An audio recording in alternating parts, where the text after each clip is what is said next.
So we're at one of the two basement levels of Himeji Castle right now. You can see it's kind of dark. Castle design in Japan, in the late 1400s to the 1500s, especially in the 1500s, was really so that from the outside when you looked, you couldn't see how big it was. So a lot of castles had one or two basements where, you could store weapons or people or that kind of thing. Everybody did this, everybody knew, but at least it kept you wondering, how big is that castle? So this is one of the basement levels with the rooms. They might have stored weapons and things like that here. It's quite dark and difficult to see.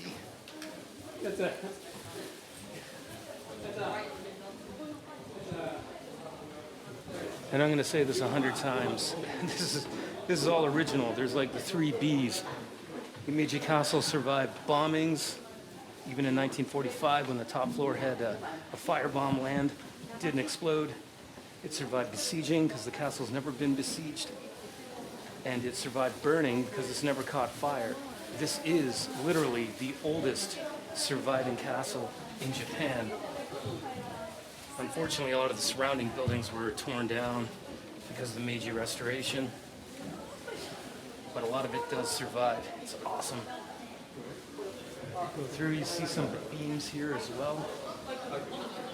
There was so basically in 1333, Himeyama was a hill. There was a shrine here actually, so they put a shrine actually on the top level because they were worried that the Shinto gods would be angry with building a fort on the property.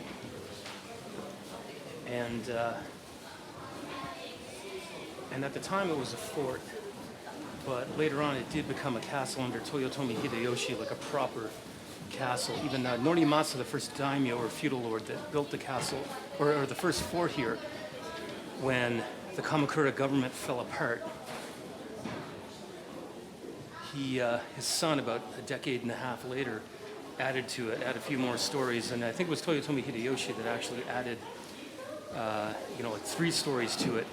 Back in the mid-1500s, when he took over the land, he was one of the 3 unifiers, and later on under Tokugawa Ieyasu, when he took control of the country in 1601, gave Himeji Castle to the Ikeda clan for their support at the Battle of Sekigahara, which pretty much unified Japan, or at least it made Tokugawa Ieyasu the ruler. And from there was a proper, 7-level, 5-story castle that was built. I want to point out those are decorative nail coverings. So whenever you see one of these in a Japanese castle, it means that there's a wooden nail underneath. And remember, they didn't use iron nails, they used wooden nails. This thing is constructed with wood, stone, dirt, and plaster. It's pretty cool.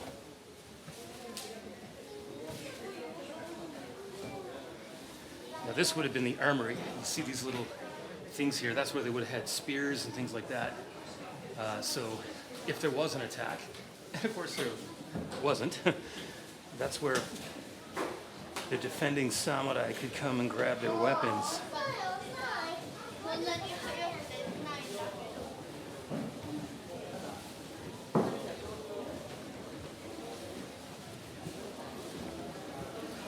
You can see the beams at the top if you scroll up. Many of these were carved from like single trees.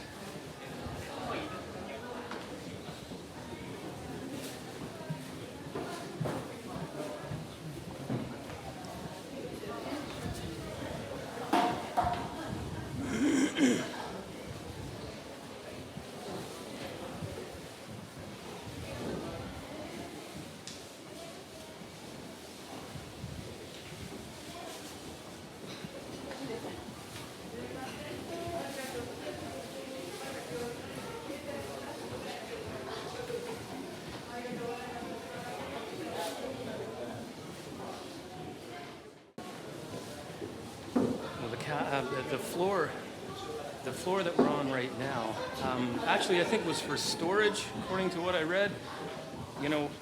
Again, it was an armory, but also there were storage rooms on these lower floors as well. And that would have been important stuff like, like gold and things like that. Things like rice would have been stored elsewhere on the complex.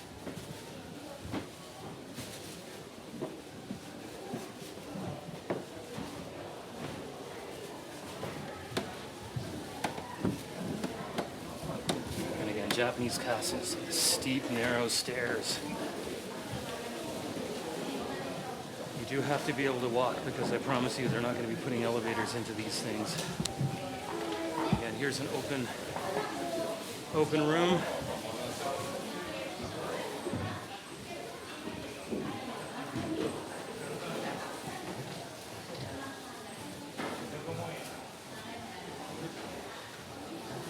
So this is the third floor of the main keep, and again you can see on the walls there were places where weapons could be stored. So not necessarily an armory, but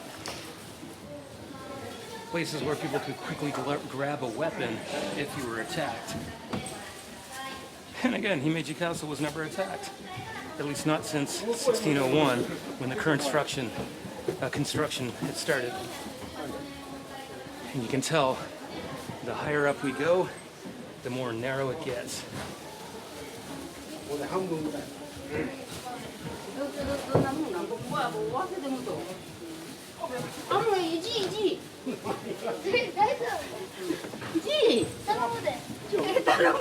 More stairs.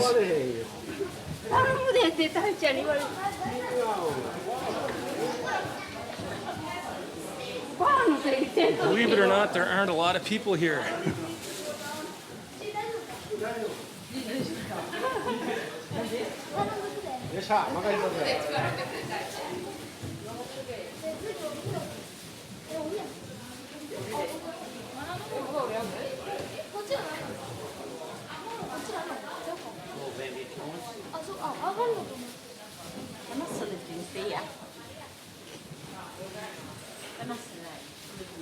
This thing that you're looking at on the left here is a parapet.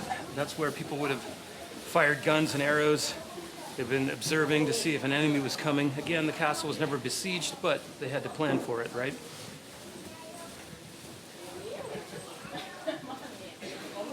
Again, right here, these, raised things that you're looking at, these were parapets where a soldier could shoot arrows or guns or whatever.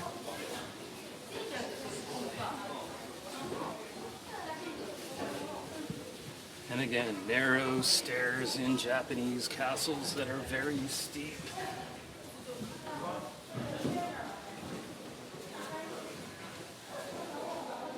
We're almost at the top floor. We're not even at the top yet. And again, it gets smaller and smaller as we go up. And again, you can see here, on every floor, even if it wasn't an armory, they would have had a place for weapons in case you were attacked. All right, I think we're at the top floor, almost there.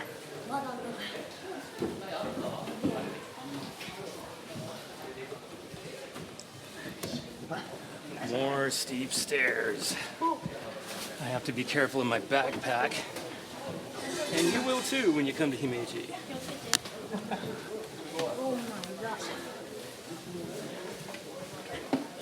It's going, eh? Okay, now we're at the top. This is the top of the main keep of Himeji-jo, Himeji Castle. You notice you have a shrine here. The reason why the shrine is here is because in 1333, when the first fort was built, there was actually a shrine here before, and they didn't want to upset the Shinto gods. So they put a shrine on the top level to make sure the Shinto gods were not angry. I think that's fascinating. I don't know if other castles in Japan have that.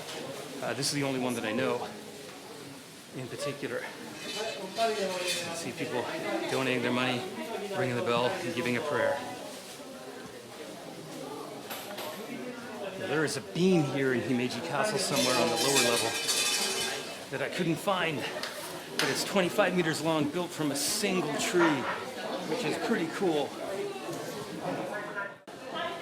Now, another thing about castle construction in Japan are these little doors. I don't know if that's one of them actually, but they had these little places where soldiers could hide because if the castle was besieged, you could ambush an enemy by just flipping the door open and shooting at them. And like other floors, you can see the parapets right here where archers and gunners would stand to fire against an enemy.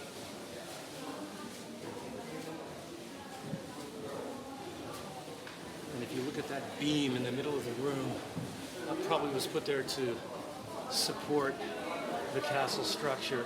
And Some of them, not that one because you can see the iron bars, but some of them were built from single trees, which is pretty cool. Here, let's go over here. Yeah, this is one of those little rooms where a warrior could hide, and they flip open like a little door, and then they can go up and attack an attacker. That's pretty cool. Or you could probably get about 6 people in there, perhaps, maybe more. That's neat.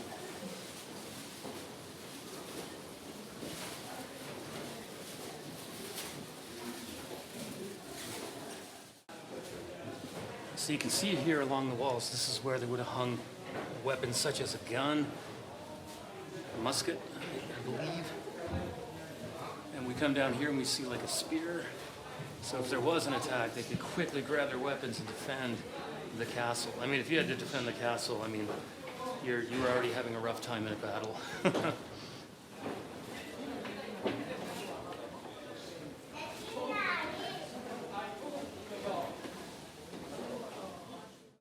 So Himeji Castle started as a small fort on a hill that was called Himeyama.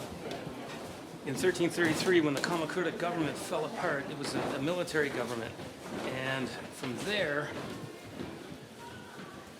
was war and conflict in Japan. And so the daimyo, the feudal lord at the time, the lord of the area, Norimura, I believe is his name, built a small fort. It was his son a little bit later that built it up a little bit, about a decade later. And then it wasn't until Toyotomi Hideyoshi, the second of the 3 so-called unifiers of Japan, built a 3-story castle. And then later on, Tokugawa Ieyasu, after he won the Battle of Sekigahara and was in a place to unify Japan, kind of stop all the little rebellions and uprisings, had built this, and he gave it to the Ikeda clan, who supported him in the Battle of Sekigahara. And from there, they continued to build up and add on to it. So in 1601 to 1609, that's when we see the castle as it is today. And again, it's not been bombed. It's been bombed, but no bombs exploded. Even though the town around it burned, it's not been besieged, and it's not burned, which is why Himeji Castle is literally the best example of Japanese castle architecture from the 1500s onward. And from there, you know, like castles were being pulled down around Japan after the Meiji Restoration in 1868. But there was a military officer who said, no, you got to preserve this thing, you got to save it.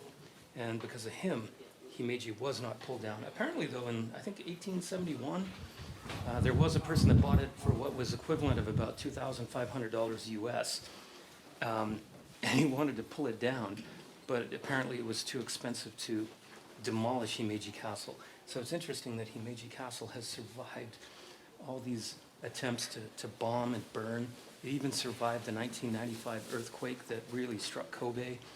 And apparently a bottle of sake or a glass of sake that was left at the shrine on the 5th floor didn't even move. But the fact that it survived earthquakes and that for well over 400 years means that the castle design, even back then, was so good that it could survive natural disasters such as earthquakes. That is pretty cool. And of course, a mark of Japanese engineering even 400 years ago.